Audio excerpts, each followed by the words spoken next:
Similar al Salmo 45, que es un mástil de los hijos de Core, ambos hablan sobre los lirios.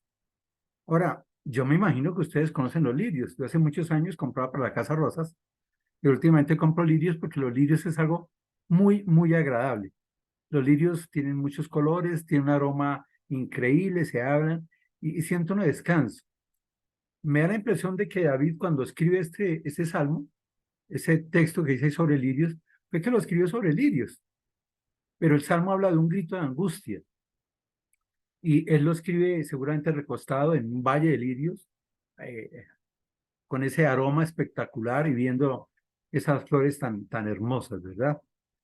Pero lo importante no es mirar cómo estaba David ahí en ese sitio, en esos valle de lirios, sino lo más importante es reconocer lo que Dios quiere hablarnos a través de este salmo y cómo hay una experiencia muy importante en este salmo, que es lo que quiero que estudiemos. Pero quiero hacer una pregunta. ¿Alguna vez ustedes han sentido angustia? ¿Han tenido angustia grande? ¿Han gritado de angustia? ¿Y qué produce ese grito de angustia? Pues vamos a mirar en este salmo eso que produce la angustia y cómo ese grito a veces nos confunde y nos da una mala perspectiva. Permítanme oramos para que Dios nos guíe. Amado Dios, Padre Santo, al entrar a escudriñar tu palabra, te damos gracias porque es tu Espíritu Santo quien nos guía, Señor, pero también el que llega a nuestras necesidades. Tal vez en este momento alguna persona está angustiada, tal vez alguno está a punto de gritar de la desesperanza que hay en nuestro corazón, en nuestra alma, o tal vez nos sentamos como cuando yo era pequeño ahí en medio de un poquito de agua y sentía que me ahogaba, Señor. Pero también, Señor, vamos más allá y tal vez hay muchas soluciones a eso que nos produce angustia y muchas de ellas provienen de ti, Señor. Enséñanos a entender este salmo, a pensar en tu palabra y a confiar en ti en medio de nuestras angustias. Y que todo lo que hagamos sea para glorificar tu santo nombre. En Cristo Jesús. Amén. Vamos a ir leyendo versículo por versículo, como lo hacía muy bien mi hermano Miguel la vez pasada, porque pues es un poco grande, 36 versículos. Y vamos a mirar los tres primeros versículos. El salmo empieza diciendo, sálvame, oh Dios, porque las aguas han entrado hasta el alma. Estoy hundido en cieno profundo, donde no puedo hacer pie. He venido a abismos de aguas y la corriente me ha negado. Cansado estoy de llamar. Mi garganta se ha enrojecido. Han desfallecido mis ojos esperando a mi Dios. Y yo veo que acá hay un grito de desesperanza, hay un grito de angustia de este hombre. Pero más que todo en esos primeros versículos, esos tres versículos, o en los primeros versículos, nos habla de la perspectiva del salmista. Porque una cosa es lo que nosotros vivimos y otra cosa es lo que nosotros imaginamos de lo que vivimos, de la perspectiva en la que estamos, ¿verdad? Y en el primer texto nos habla de cómo nos sentimos. Expresa rápidamente el salmista cómo se siente. Y pues básicamente yo veo que se siente como muchos de nosotros que decimos que nos ahogamos en un vaso de agua. Y veo por las frases que él usa que se está ahogando en un vaso de agua, ¿no? Esa frase se usa. Pero en medio de esa sensación de angustia, de desesperanza, él dice algo, sálvame, oh Dios. Él empieza a no mirar el problema, sino le pide su salvación a Dios, acude a Dios. Pero ese sálvame, oh Dios, él da a conocer el cómo se siente. Y miramos ahí esas frases que él dice, en cómo se siente. Dice que las aguas han entrado hasta el alma. Ahora, yo quiero que mientras yo voy hablando y leyendo esas frases, ustedes piensen si alguno de nosotros puede llegar hasta allá, ¿no?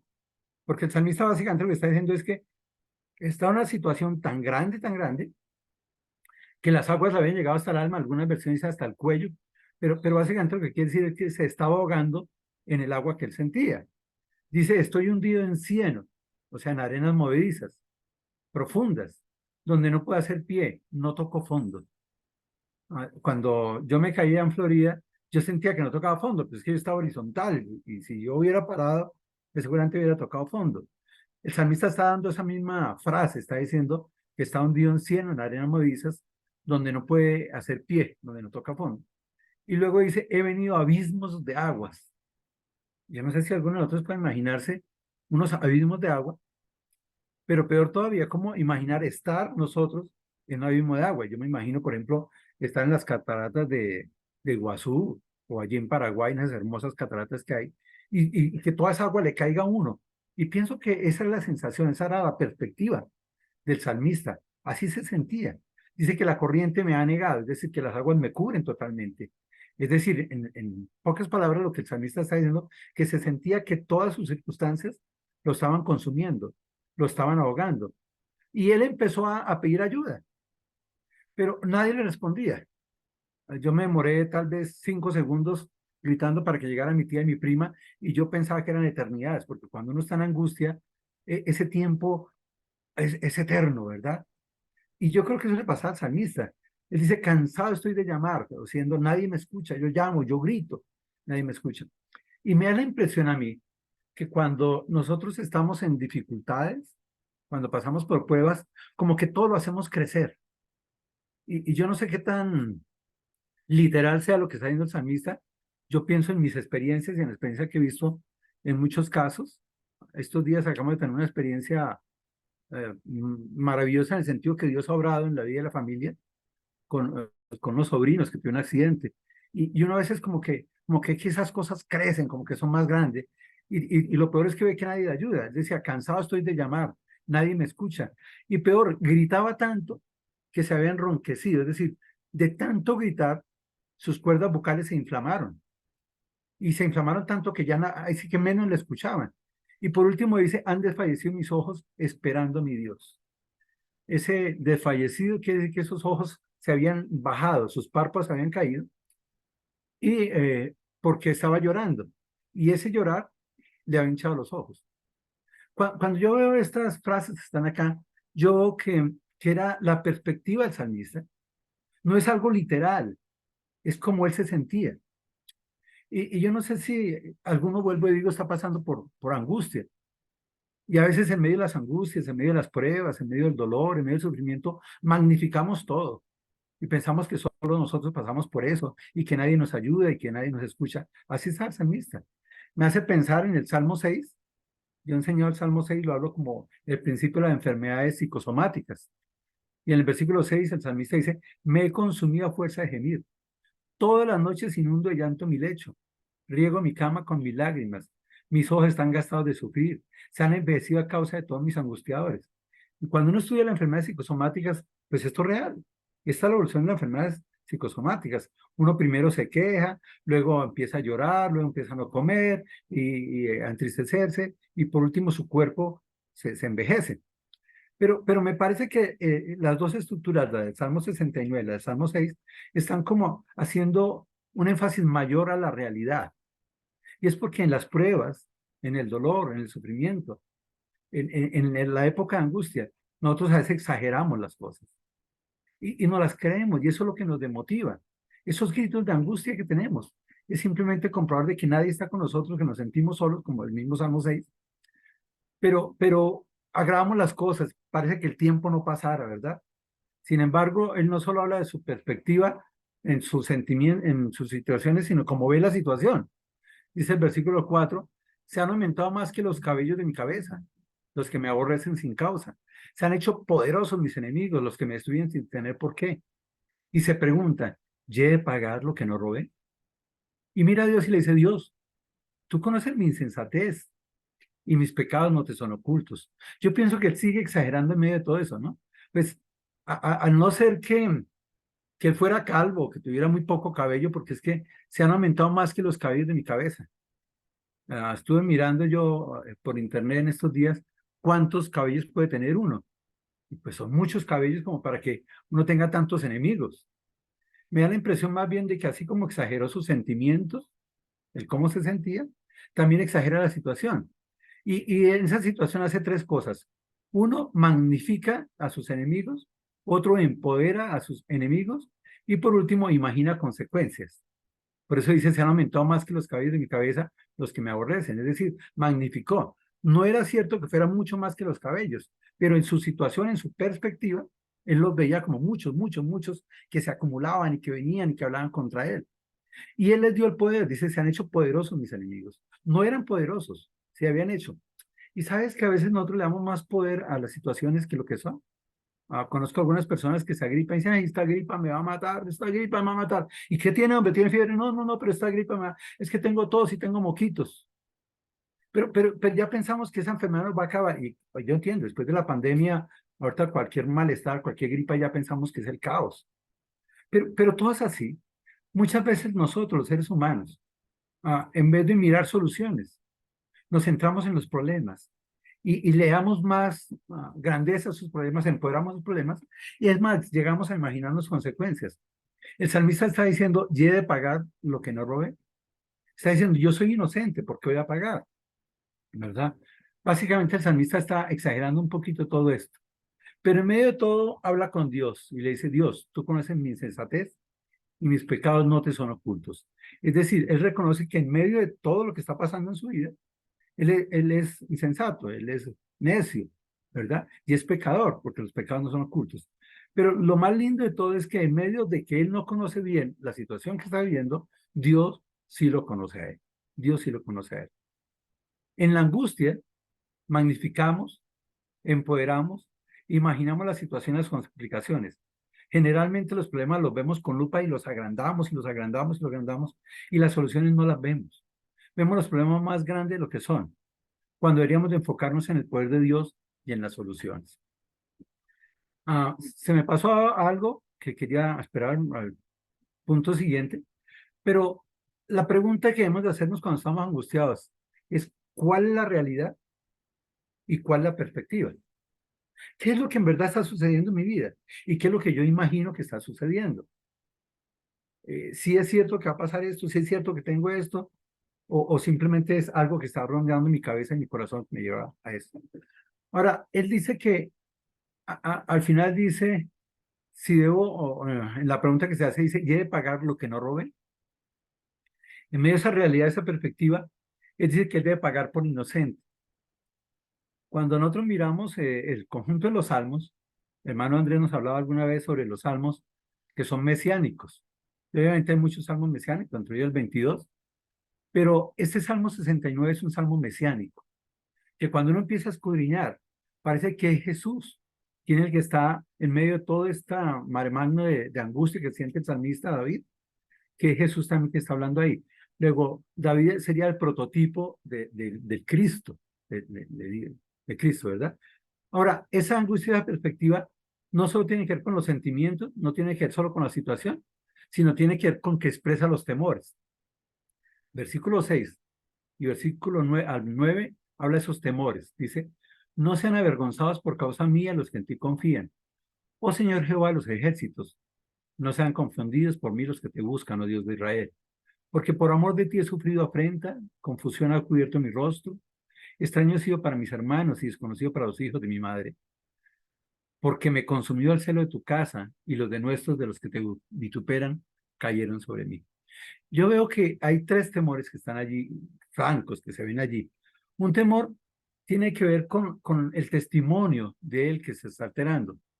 David era un hombre con el corazón de Dios, un hombre que hablaba de Dios, expresaba a Dios, pero él sentía un gran temor. Lo que más sentía temor es que esas personas que confiaban en Dios, al ver el ejemplo de David, fueran avergonzados, sintieran vergüenza. Yo no sé nosotros qué tanto valoramos eso.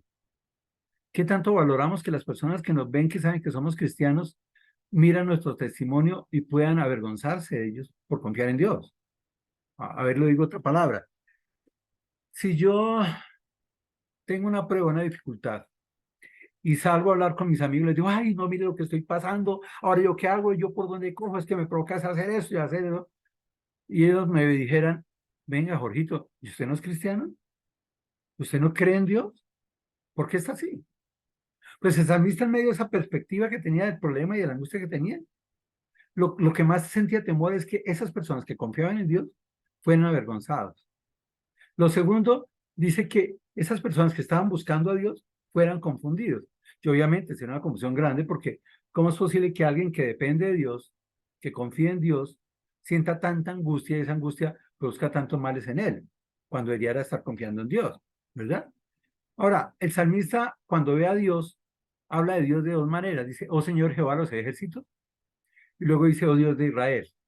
Cuando se habla de Jehová de los ejércitos es ese Dios guerrero, ese Dios defensor de nosotros. Y el Dios de Israel algunos lo asocian con un Dios de promesas. En medio del temor del salmista, de que esas personas que lo veían a él fueran a avergonzarse o fueran a ser confusos, él dice, bueno, pero hay un Dios. Así como antes miró a Dios que lo conocía, aquí sí hay un Dios que defiende. Es un Dios que ha establecido promesas y que cumple las promesas, ¿verdad? Entonces, él está diciendo, Señor, como que guarda a esas personas. Impide que mi temor, que mi angustia los afecte. Lo segundo que hace es que mira cuatro cosas en su vida que están pasando. Dice, porque por amor de ti he sufrido afrenta. Es decir, él sufría insultos. Pero, ¿de dónde venían los insultos?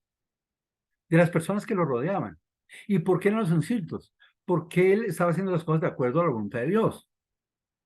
Él siente angustia, claro que siente angustia, pero la angustia era producida porque cuando él servía al Señor, en medio de servir al Señor, las cosas parece que no se veían tan bien y la gente lo estaba maltratando, lo estaba ofendiendo, se estaban burlando de él, como lo vamos a ver más adelante. Pero en este momento lo que dice es que por amor de ti he sufrido afrenta, he sufrido insultos. Es decir, lo que hacía que se hubiera desarrollado una cantidad de sustancias que lo llevan a la angustia es el servicio que había hecho al Señor. Tanto que dice en la segunda parte, confusión ha cubierto mi rostro. Estaba confundido. El salmista estaba confundido. Y suceden dos cosas importantes de entender. Una, dice, extraño he sido para mis hermanos, es decir, extraño por los hermanos. Ahora, si pensamos en David, se sabe el padre de David, Isaí. No se conoce muy bien de la madre. Pero obviamente Isaí, David, igual que sus hermanos, tenían un papá y una mamá, ¿verdad? Pero en la primera frase dice, extraño he sido para mis hermanos, quiere decir que aún los hermanos carnales de él no entendían por qué él estaba angustiado. Pero la otra frase dice, y desconocido para los hijos de mi madre. Es decir, desconocido para mis hermanos. Pero ¿cuáles hermanos? Los hijos de mi madre. Ahora, yo sé que esto es una estructura gramatical, unas frases que están allá. Algunos de los comentaristas, y yo personalmente creo, que si es un salmo mesiánico, tiene que hablar es con Jesús. Porque Jesús inocentemente sufrió afrentas, sufrió insultos. Cuando Jesús estaba en la cruz inocente pagando por nuestros pecados, lo injuriaban, lo blasfemaban, lo maldecían. Decían, si en verdad tú fueras, bájate de allá y sálvanos, ¿verdad? Y tal vez Jesús podría estar confundido en el sentido que él sabía lo que iba a suceder, pero que él estaba muriendo por los seres humanos y los seres humanos estaban contra él. Por eso Jesús dice, Padre, perdónalos porque no saben lo que hacen. ¿Y qué pasó con los hermanos de Jesús? Esos hermanos pueden ser los discípulos que se perdieron, o esos hermanos donde dice acá, y desconocido para los hijos de mi madre, pues sí, los hermanos de Jesús eran hijos de la madre, pero no hijos del padre de Jesús. Entonces, eso es lo que me hace pensar a mí que el salmo es mesiánico, como otra de las estructuras que están allá, y que David en este caso se refiere a la imagen de Jesús, ese Jesús que fue negado por sus hermanos, que fue aún negado por sus discípulos, por los que más lo amaban, y que cuando él llega allí todos salen a correr. Y por eso explica la causa en el versículo 9. El sentimiento que David expresa en el Salmo es que sentía un temor interno. Y ese temor interno tenía que ver con todo lo que pensaba en medio de la crítica que estaba recibiendo. Porque todos los que le rodeaban, esos que decía que habían aumentado más que los cabellos de su cabeza, lo estaban criticando, ¿verdad? Y la crítica era porque el salmista estaba buscando lo espiritual, dice en el versículo 9, porque me consumió el celo de tu casa. Es decir, ¿qué era lo que había hecho el salmista de malo? Nada. Simplemente que se había consumido en el celo de Dios. Quería servir al Señor. Quería hacer las cosas de acuerdo al Señor, ¿verdad? Y entonces, por él querer hacer las cosas de acuerdo al Señor, viene la crítica. Pero no solo viene la crítica, sino las palabras de él. Dice, y los denuestos de los que te vituperaban cayeron sobre mí. El trato hacia él. Y yo pienso que ese trato de David, que es el prototipo de Jesús en este caso, era el ejemplo de Jesús. Ahora, la pregunta que yo puedo hacerme para mí mismo es si la vida cristiana que yo desarrollo, la forma en que yo vivo la vida cristiana, ha permitido que otras personas que no están de acuerdo con las cosas de Dios me estén criticando y que yo sea criticado por buscar lo espiritual. Y yo veo que sí, hay muchos compañeros míos me dicen, pero Jorge, usted que es médico, ¿usted qué hace en eso? Si eso es para gente que no es tan inteligente y científica como usted. pero tal vez hay algunas personas que no entienden las cosas de uno, que los domingos son para descansar o para ir a hacer deporte y no para ir a la iglesia. Entonces, a veces esa crítica nos produce esos temores. Pero qué importante entender que David, en este salmo, está expresando temores primero por el miedo que sentía de que los que confiaban en Dios, de los que buscaban a Dios, fueran afectados. Sentía temor porque aunque él no había hecho ninguna cosas, la gente lo estaba ofendiendo, insultando, y también por la crítica. Miremos lo que sigue, porque él expresa sus temores. Pero miremos a Jesús. En Juan, capítulo 2, versículo 16 dice, y dijo a los que vendían palomas, quitad de aquí esto y no hagáis de la casa de mi padre casa mercado. Entonces se acordaron sus discípulos que estaba escrito, el celo de tu casa me consume. Y eso es lo que acabamos de leer en el Salmo 69, que Jesús cuando va a echar a estos mercadores de la cárcel, de la iglesia, porque están haciendo mercadeo, también hablan mal de él, ¿no? Y es porque el celo de la iglesia le consumía. Pero si miramos Lucas 22:58, dice, un poco después viéndole otro, dijo, tú también eres de ellos, hablándole a Pedro. Y Pedro dijo, no, hombre, yo no soy. Como una hora después otro afirmaba diciendo, verdaderamente también este estaba con él, porque es Galileo. Y Pedro dijo, hombre, no sé lo que dices. Y enseguida, mientras él todavía hablaba, el gallo cantó. Mire que Pedro, que era de los más allegados a él, también le rechazó, también lo negó. Fue extraño para sus hermanos. Y los hermanos carnales, los hijos de María, también lo desecharon muchas veces. Solo Santiago al final, su vida es transformada y termina escribiendo esa carta de Santiago. Y en Romanos capítulo 15, versículo 3 dice, porque ni aun Cristo se agradó a sí mismo, antes bien, como está escrito, los vituperios de los que te vituperaban cayeron sobre mí. Entonces también está hablando del Salmo 69. Por eso yo pienso que sí es un salmo mesiánico y que detrás de la figura de David está Jesús, quien muere inocentemente por nosotros, pero quien es criticado, quien es juzgado, quien es blasfemado. Y él también tuvo un grito de angustia cuando dijo, consumado es, cuando dijo, ya está todo pago por ustedes. Miremos versículos 10 en adelante, dice, lloré afligiendo con ayuno mi alma, y esto me ha sido por ofrenda. Puse además silicio por mi vestido y vine a hacerles por proverbios. Hablaban contra mí los que sentaban a la puerta y me saerían en sus canciones bebedores.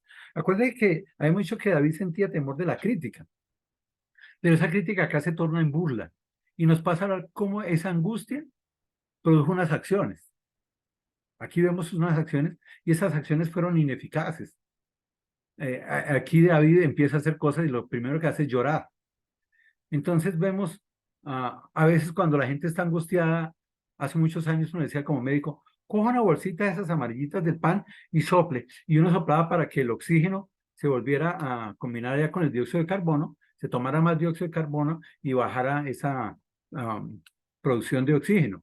Porque cuando uno hiperventila, es decir, cuando uno está angustiado, hace y consume mucho oxígeno y ese oxígeno puede marearlo, puede confundirlo, también produce confusión. Entonces la idea es esa bolsa. Pero muchas veces la idea es estar uno tranquilo y calmado. Es decir, hay acciones que no son eficaces. Y es lo que viene a hacer David. ¿Qué dice David? Dice que lloré afligido y que ayunó. Es decir, David empezó a tratar de castigar su parte emocional, por eso lloraba afligidamente, y su parte física, porque el ayuno busca debilitar el cuerpo, debilitar la carne. Y él empezó a hacer eso a ver qué pasaba, ¿verdad? Pero ¿qué pasó? Dice, y esto me ha sido por afrenta. Es decir, el resultado de ayunar y el resultado de llorar tanto, lo que hizo fue que los demás que están al lado se burlaron de él. Ya no solo era criticado, sino que era burlado, se burlaron de eso. Entonces él dijo, no, pues voy a hacer otra cosa mayor para enseñarles a ellos. ¿Y qué hizo? Puso además silicio, se vistió de silicio, ¿verdad? Yo siempre pensé que el silicio era como un mineral, como un metal, algo así. Y mirando estos días, el silicio es como un cinturón, ¿verdad? Una faja con púas que se lleva ceñida al cuerpo como una penitencia. Es una vestidura áspera, usada antiguamente para penitencia. Es decir, lo que estaba haciendo acá es llorando afligidamente, ayunando, y fuera se vestió de tal manera que estaba haciendo una penitencia para que le doliera, para sentir el dolor.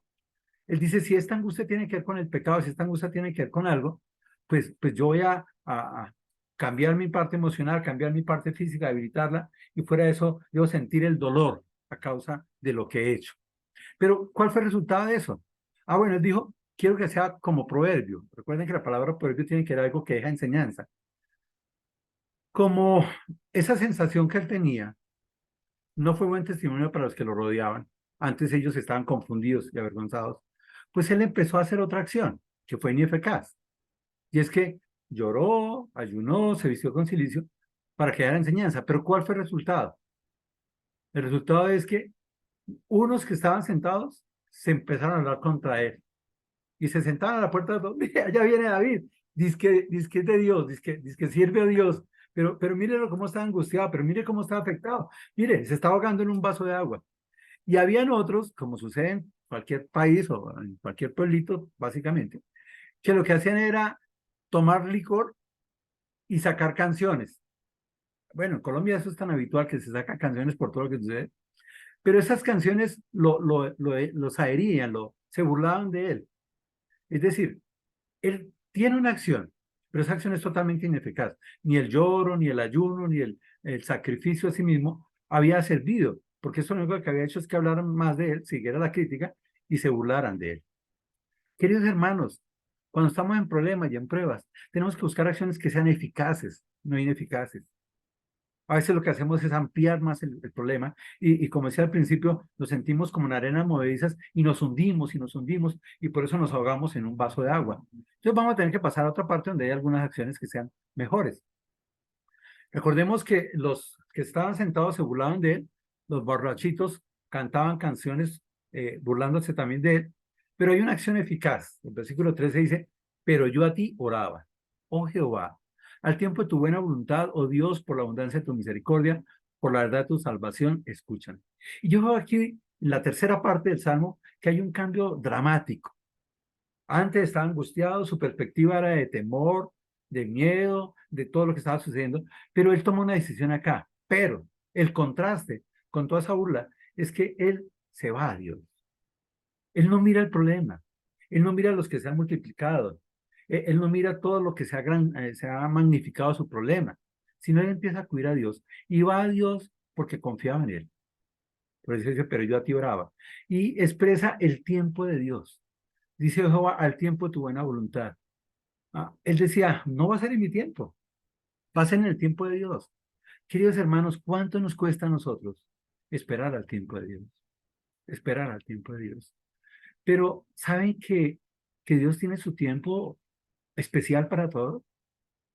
El hermano Andrés y tal vez algunas personas saben lo que pasó por la familia estos días. El esposo, una sobrina y mi sobrina tuvieron un accidente. Él tuvo fracturas, 7 fracturas en la pierna izquierda, en la cara, y sangró mucho.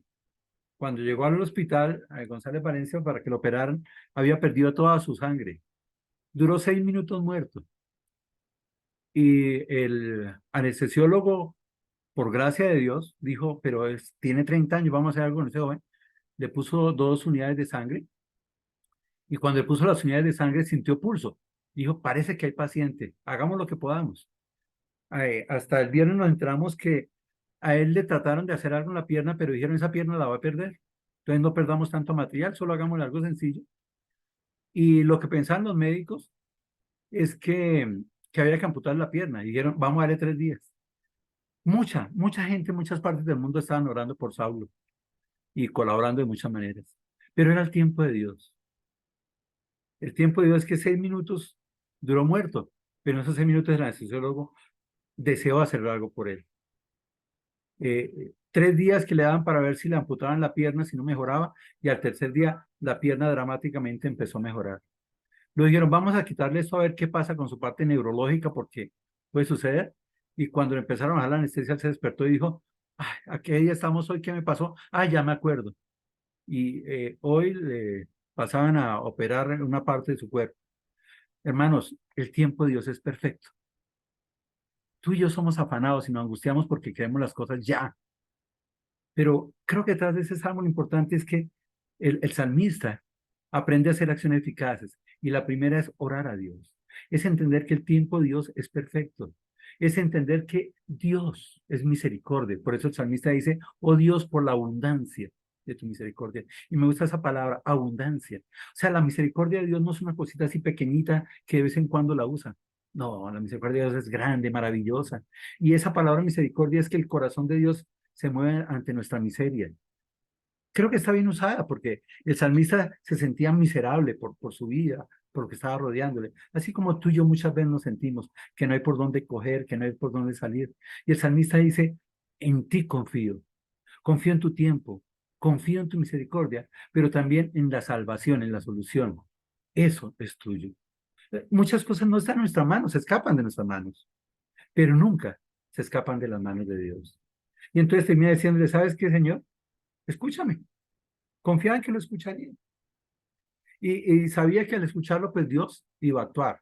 Hasta acá está en una plena angustia, que es expresada desde su perspectiva, que lo lleva a cometer ciertas acciones. Pero miremos del versículo 14 en adelante. El versículo 13 dice, pero yo a ti oraba. Entonces entendamos que es una oración expresada, pero miremos ante su perspectiva qué era lo que oraba. Dice, él estaba en un vaso de agua, su perspectiva la vimos desde el versículo 1 al 5. ¿Y qué es lo que le pide acá? Primero, sácame el lodo, no se haya sumergido. Está ahogándose en un vaso de agua. ¿Qué es lo que le pide a Dios? Señor, sácame el lodo, yo me siento ahogado ya.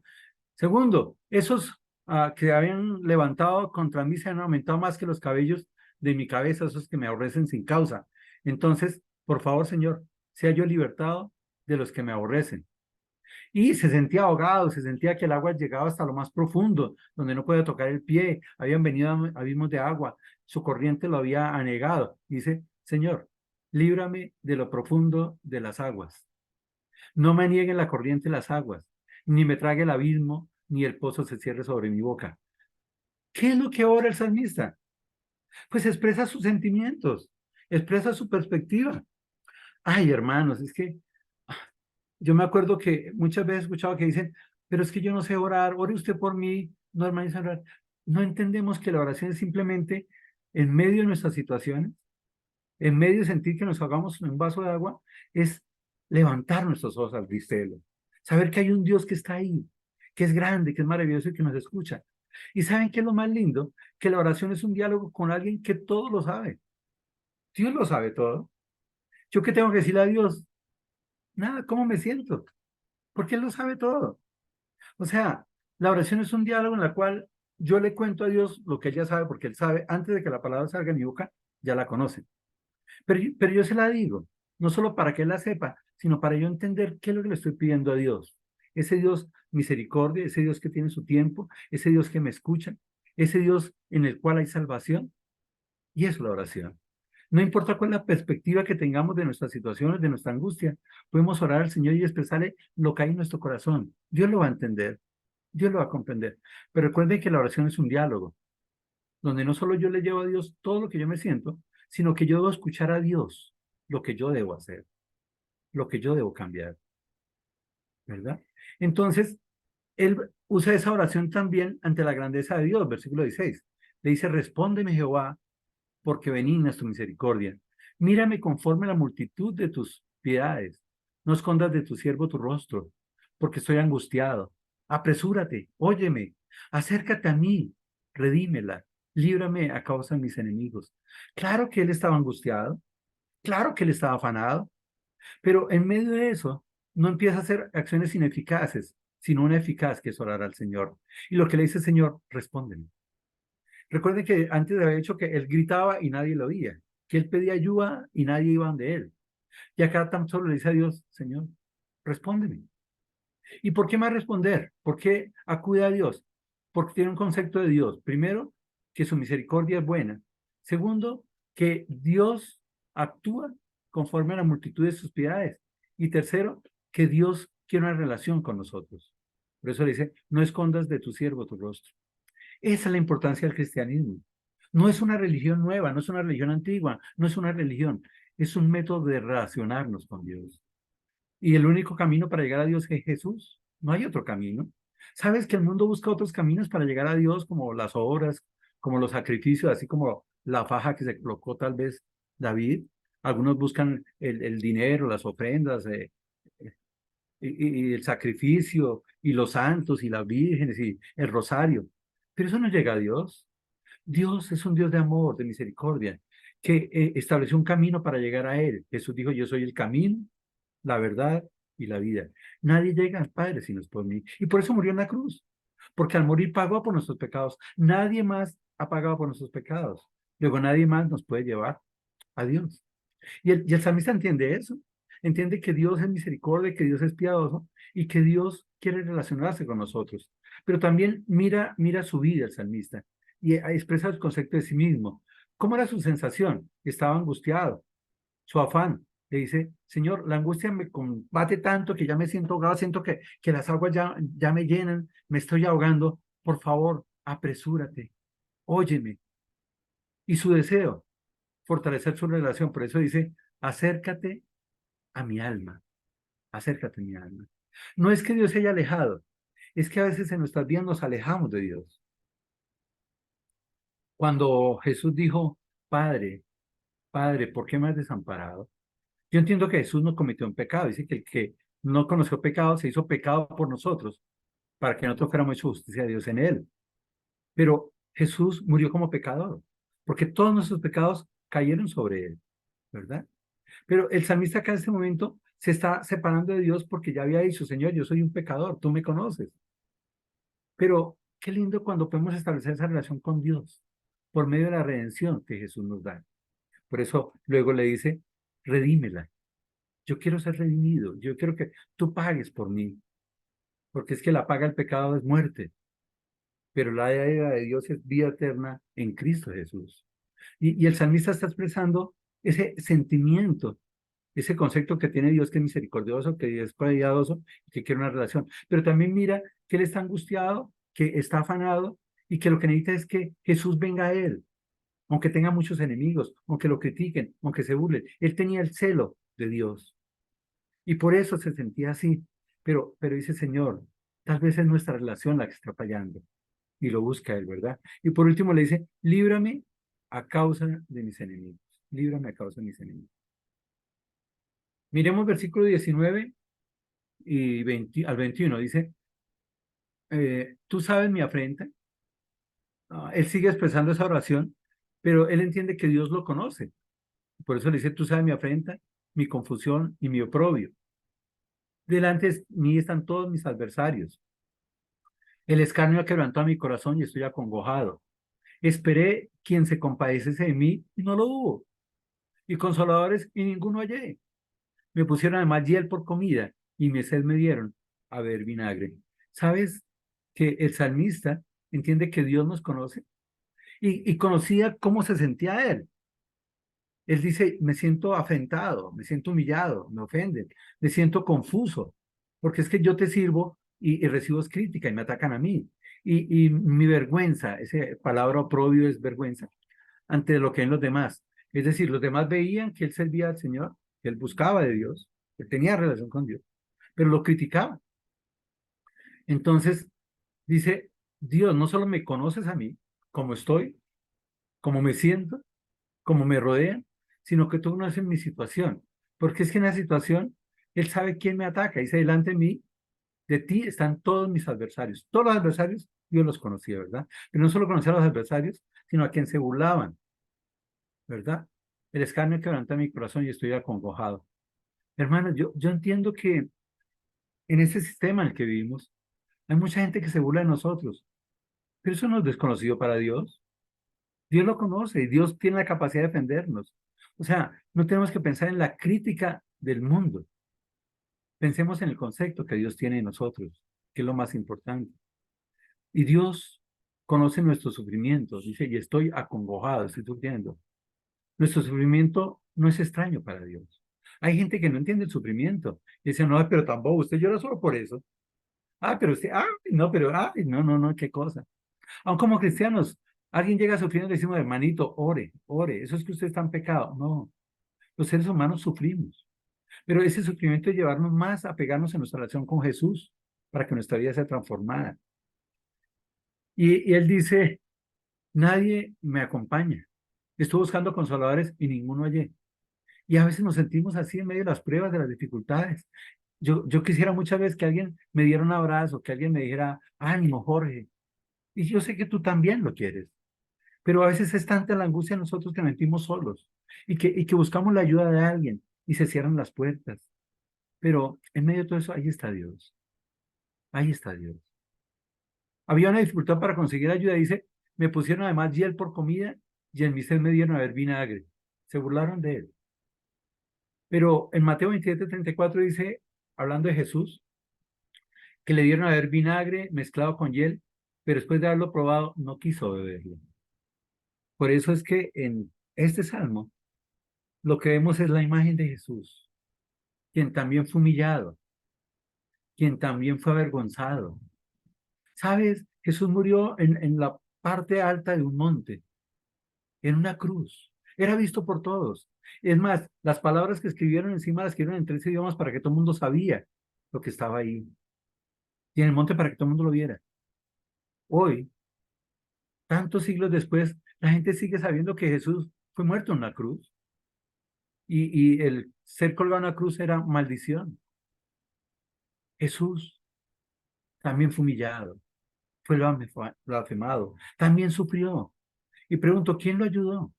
Todos sabían que era inocente, pero la gente lo que decía es, maten a Jesús, liberen a Barrabás, liberen a Barrabás. Y hoy en día, 21 siglos después, muchos de nosotros seguimos quedándonos con la esencia del mundo y no con el amor a Dios, no buscando a Jesús. Versículo 22 hace una petición apresurada. Dice, sea su convite delante de ellos por lazo y lo que es para bien por tropiezo.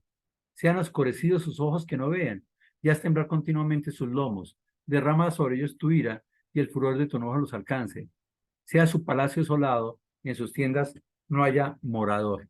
Este es un enfoque rápido y pues lo vamos a decir rápido. Ahora, uno no sabe si era el deseo del salmista que estuviera deseando eso, deseándole el mal a todos esos perseguidores y voladores, o si simplemente era el confiar en que Dios, en su ira y en su justicia divina, va a hacer las cosas. Yo no sé si él estaba pidiendo, Dios, haga esto, o está diciendo, Señor, tú sabes qué hacer porque es en el tiempo tuyo.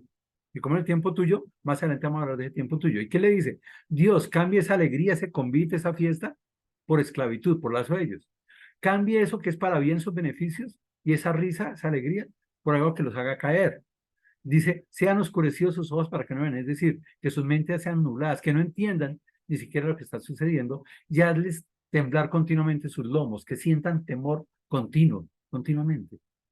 Ah, hay personas malas, hay personas pecadoras que buscan el mal del creyente mismo, del mundo mismo, ¿verdad? Y se siente alegre y se siente que ya tiene todo y que no le va a pasar nada y mire todos los beneficios y su ego y todo eso, pero no entienden, no conocen que todo va a tener una solución o un castigo al final. Y qué bueno que ellos sintieran el temor de Dios y el temor continuo. Pero fuera de eso le dice, versículo 24, derrama sobre ellos tu ira.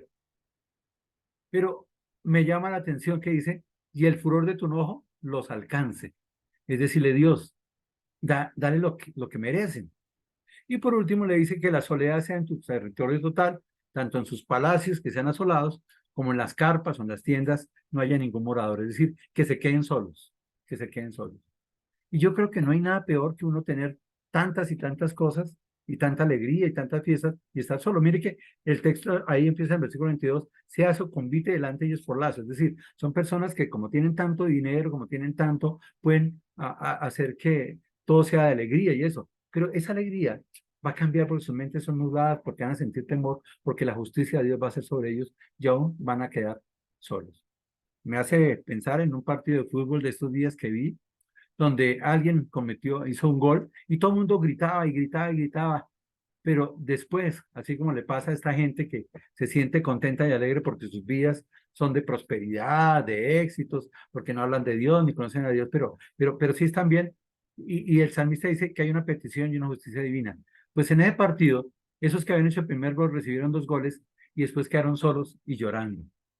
Y creo que el salmista, sin saber jugar fútbol, sin haber visto un partido como esto, lo que estaba expresando es que esas personas que se alegran tanto, que están en ese convite y están pensando en su dinero, en su poderío. Señor, que tu justicia divina los vea solos, tristes y temerosos. Gálatas 6:7 dice, no os engañéis, Dios no puede ser burlado, pues todo lo que el hombre sembrare, eso también segará. Porque el que siembra para su carne, de la carne segará corrupción, mas el que siembra para el espíritu, del espíritu segará vida eterna. El salmista está diciendo que ellos que están segando para la carne, siguen esa corrupción y se quedan allí. Y por último, hace una petición realizada. Dice, porque persiguieron al que tú heriste y cuentan el dolor de los que tú llagaste. Pon maldad sobre su maldad y no entren en su justicia. Sean raídos del libro de los vivientes y no sean escritos entre los justos. Mas a mí, afligido y miserable, tu salvación, oh Dios, me ponga en alto. Él está hablando de un enfoque eterno aquí. Acá ya no es un enfoque inmediato, sino eterno. Y dice, mire, ¿cuál es su error? Porque persiguieron al que tú heriste. O sea, si Dios ya había herido a esa persona, ¿por qué ellos tenían que perseguirlo? Si Dios ya había hecho. Es decir, no dependieron de Dios. Entonces, él muestra su deseo. ¿Cuál era su deseo? Y cuentan del dolor de los que tú llagaste. Ah, bueno, eso es que no dependían de Dios. Y le dice, pon maldad sobre su maldad. Es decir, que le aumenten sus males. Segundo, y no entren en justicia. Yo empecé a estudiar esto y leía, y yo no entendía eso, y no entren en tu justicia, porque lo que yo oraría es que entren en tu justicia. Pero, ¿sabe que el salmista dice, Señor, mire, ten paciencia, no lo juzgues todavía, no lo juzgues, espérate un momentico, reténles el castigo. ¿Para cuándo? Versículo 28 dice, que sean raídos de los vivientes, del libro de los vivientes. Algunos autores dicen que el salmista estaba tan angustiado que al orar les dice, sáquelos del libro de la vida, sáquelos del cielo, sáquelos de la vida eterna. Lo que yo entiendo es que dice, sean raídos del libro de los vivientes, es decir, de los que están vivos, o sea, de este mundo, que se mueran físicamente. Y por eso dice, y no sean escritos entre los justos. Ahí sí hablaría del libro de la vida. Es decir, que se mueren, pero que aún muertos no lleguen a ser escritos del libro de la vida. Es decir, que no tengan la vida eterna. Porque sabemos que no pueden ser escritos en el libro de la vida eterna y luego ser raídos, ser borrados, porque Dios no hace eso. Todo aquel que es escrito en el libro de la vida, pues tiene vida eterna. Entonces la escritura da para decir que mueran físicamente y que aún sus obras y todo esto no lleguen a ser escritos en el libro de la vida, es decir, entre los justos. Y por último, su esperanza. Él se mira así, versículo 29 dice, mas a mí, afligido y miserable, como se sentía, mire cómo se sentía el salmista, afligido y miserable, dice, tu salvación, oh Dios, me ponga en alto. ¿Y se acuerdan cómo se sentía él? Se sentía en un pozo cenagoso, ¿verdad? Se sentía metido en el agua. Y acá le dice, Señor, ponme en alto. Es decir, que eso que yo me siento no me afecte. Pero me hace pensar en Jesús. Jesús murió en lo más alto. Allí fue avergonzado, humillado. Y allí Jesús expresa muchas cosas.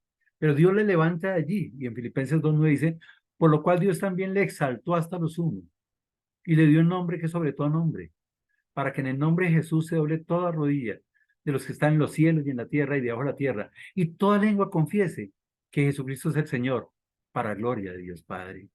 Jesús, que fue consumido, que fue hundido, que fue burlado, que fue criticado, que fue levantado sobre una cruz, muere, es enterrado, pero Dios le levanta hasta lo máximo y le da un nombre, para que en ese nombre de Jesús algún día toda rodilla se doble y toda lengua confiese que Jesús es el Señor.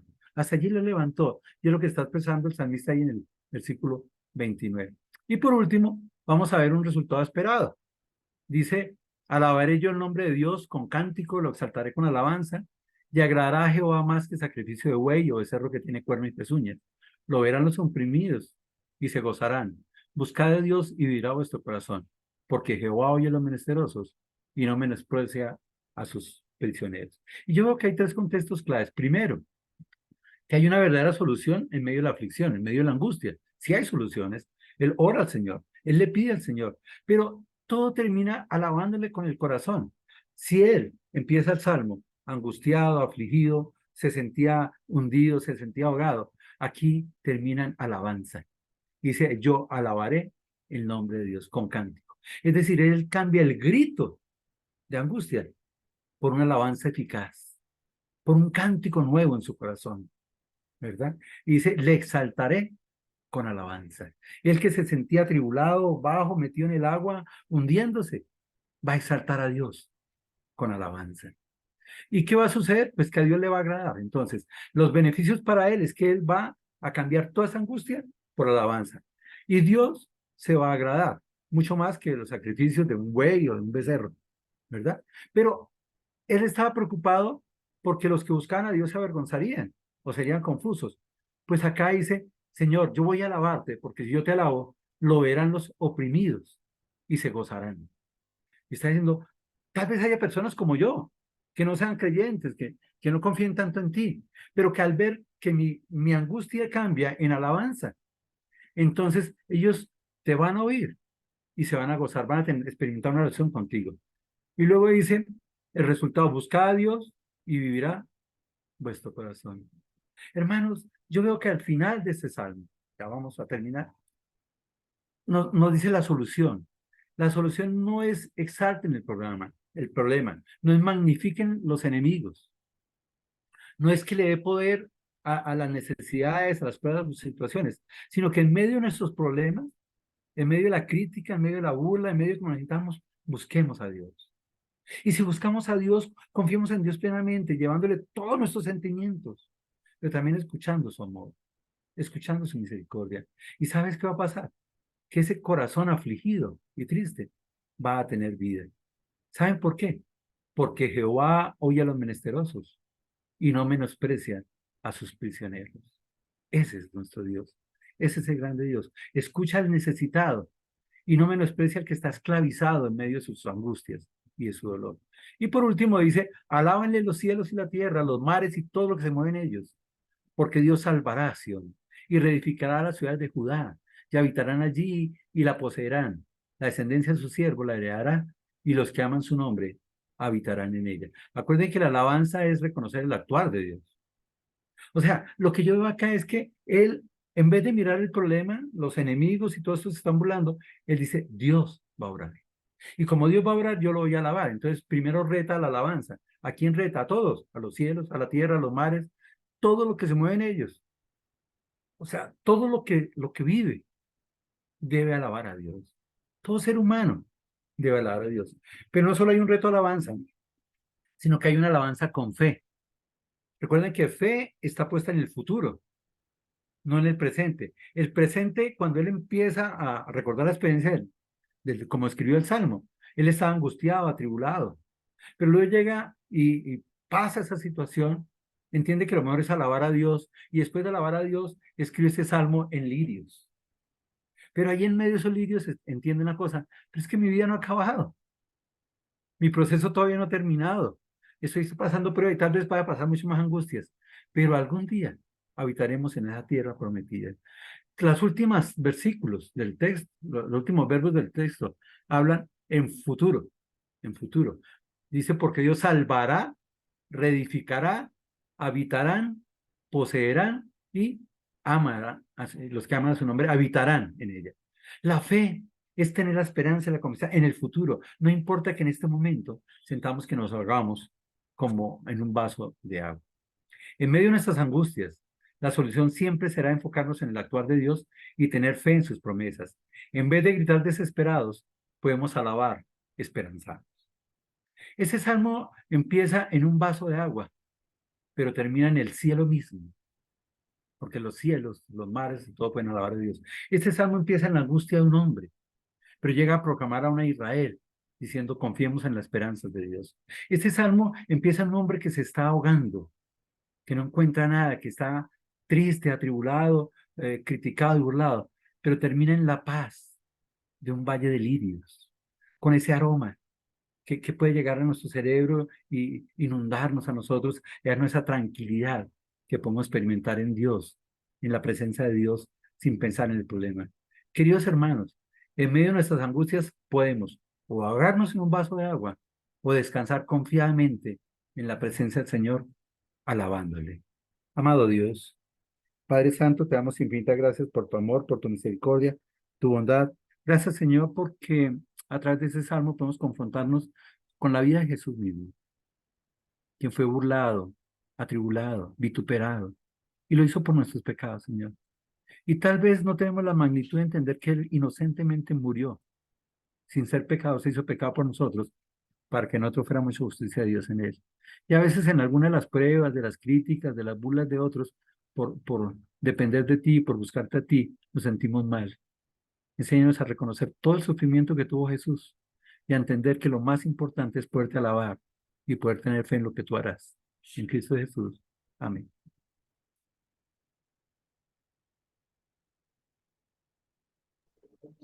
Amén. Gracias. Gracias, hermano Jorge. Gracias, hermano Jorge. Pues, hermanos, como había dicho al comienzo del estudio, la idea es que tomemos una decisión en relación con el estudio del libro de los Salmos. Como ya les decía, la idea o la propuesta consiste en parar el estudio de los Salmos en el capítulo 72, que es el fin de una sección, y decidir un tema nuevo. Puede ser algo del Nuevo Testamento, un libro del Nuevo Testamento, una carta del Nuevo Testamento. O la otra opción es continuar con el libro de los Salmos. Entonces, nos gustaría como escuchar qué opiniones hay para seguir avanzando con la decisión.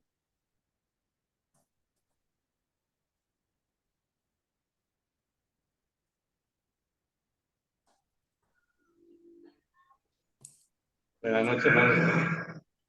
Que les bendiga. Amén. A mí me gustaría que sigan con el Salmo, con los Salmos. Ok. ¿Más opiniones? Seguir la secuencia. Me parece, hermanitos, que fuera posible el libro del Apocalipsis. Estamos viendo los últimos tiempos. Me parece un libro muy efectivo para estos tiempos. Apocalipsis. Bueno, a mí también me parece bueno que sigamos en el Salmo, en los Salmos. Me parece que le puede sacar buena aplicación y de pronto sí, de pronto los Salmos que son largos, dividirlos. Pues, porque eso sería, pero el resto, pues, me parece bien que continuemos los Salmos.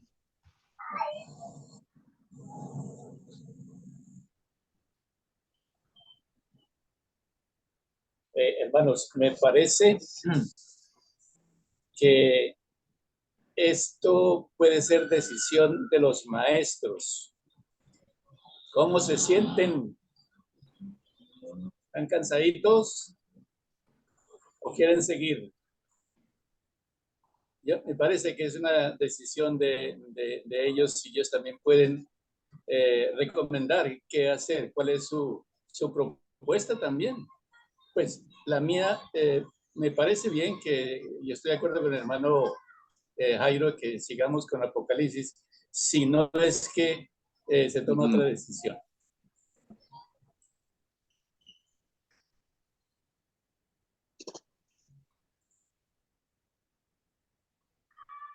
Yo Pues, tengo una hermano, creo que conclusión.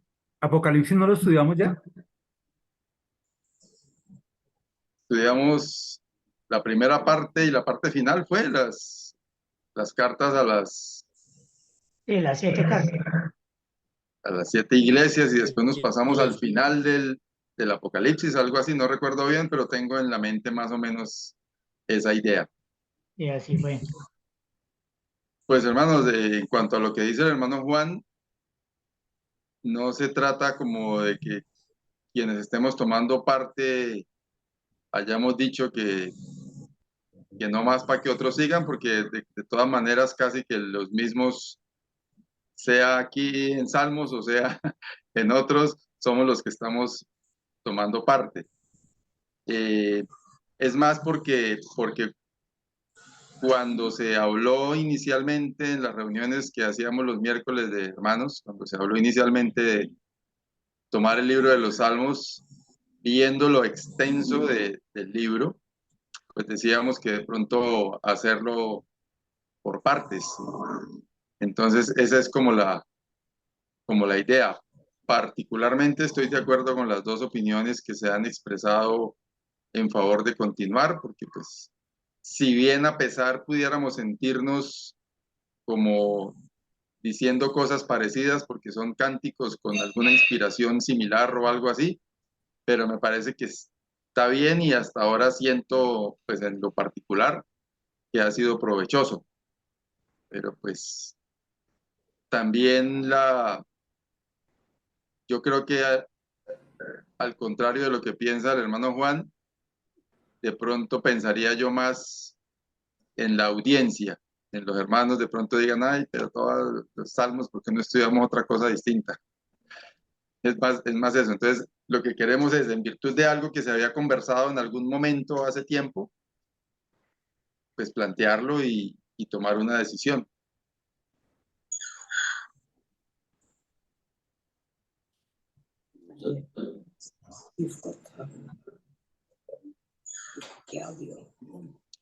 Yo vi algunas cabezas que se movieron cuando algunos hermanos hablaron.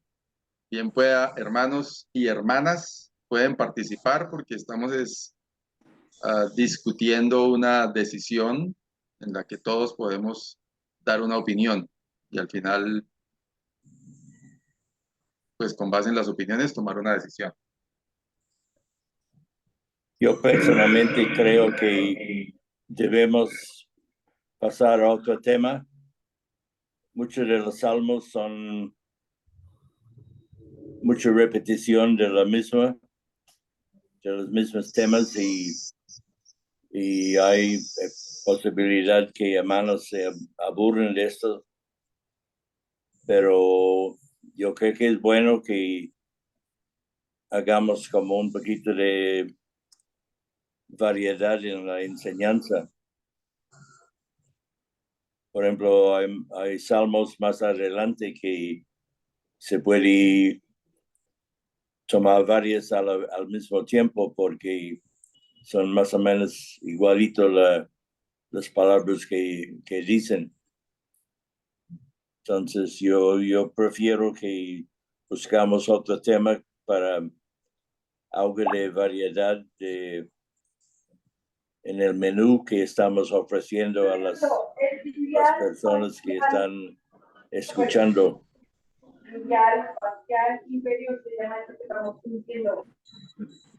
Me permite.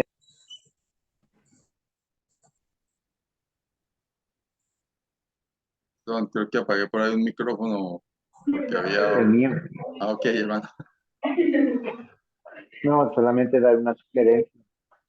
Quizá poder hacer una combinación, es decir, ir tocando otro libro y en ciertos momentos ir avanzando con los salmos puntualmente, es decir, pues quizá tocar 3 sobre un libro, sobre, por ejemplo, estudiar, lo que es Mateo, 3 semanas de Mateo, un salmo, otras 3 semanas de Mateo, un salmo, de manera que se siga avanzando con los salmos y a la vez se esté viendo otra cosa.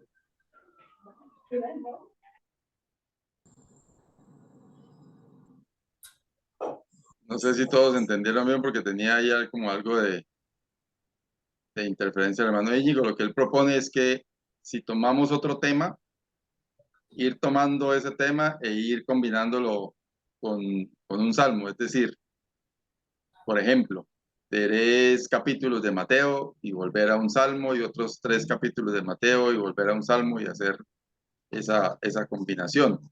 Pues teniendo en cuenta que los libros de los salmos como que son, o como que no, son cánticos y cada uno tiene su tema por aparte y no es un hilo conductor de una idea, entonces se podría. Yo iba a sugerir estudiar el libro de Mateo, inclusive.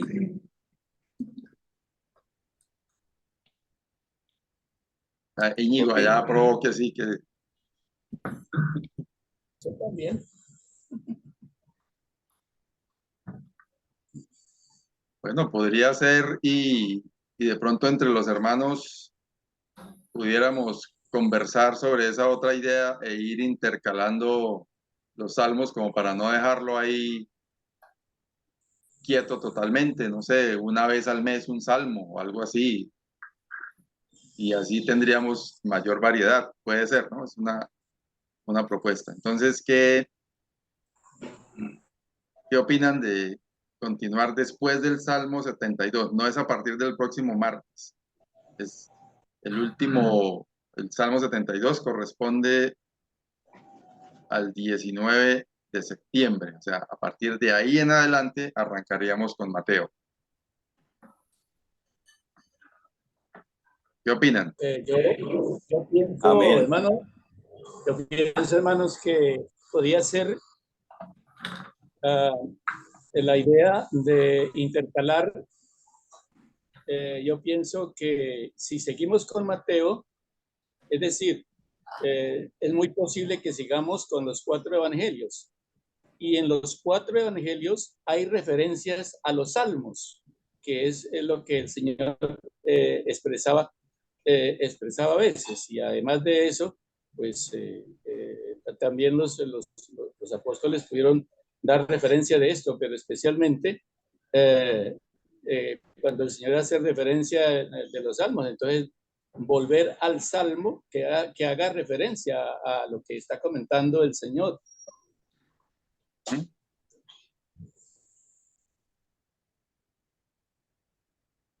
De acuerdo con Mateo. ¿Tiene Mateo? Ah, que está de acuerdo con que sigamos con el... Sí, con don Mateo. Sí. Bien, hermanos, parece que estamos de acuerdo, ¿cierto? Seguimos entonces, insisto, después del 19 de septiembre.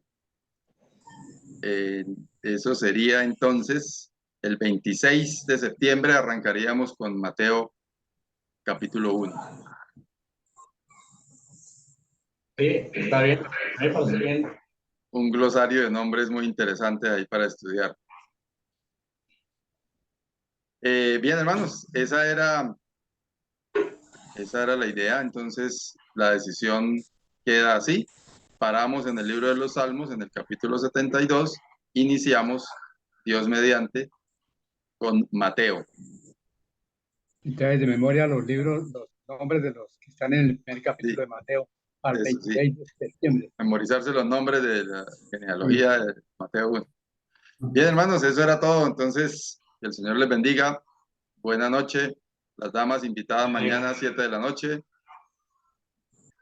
El Señor les bendiga, hermanos. Pasen buenas noches. Amén. Chao, hermanitos. Que Dios los Buenas noches, que bendiga. estén muy bien. Hermanito, buenas noches. Buenas noches. Ah, bendiga. Buenas noches para todos, hermanos. Buenas Dios les noches. siga bendiciendo. Buenas Buenas noches. noches, hermanito. Muchas gracias. Chao, Tiago. Chao, hermanito. Chao, chao. Chao, chao. Dios bendiga. Chao, Bestico. Chao, hermana Miguel. A los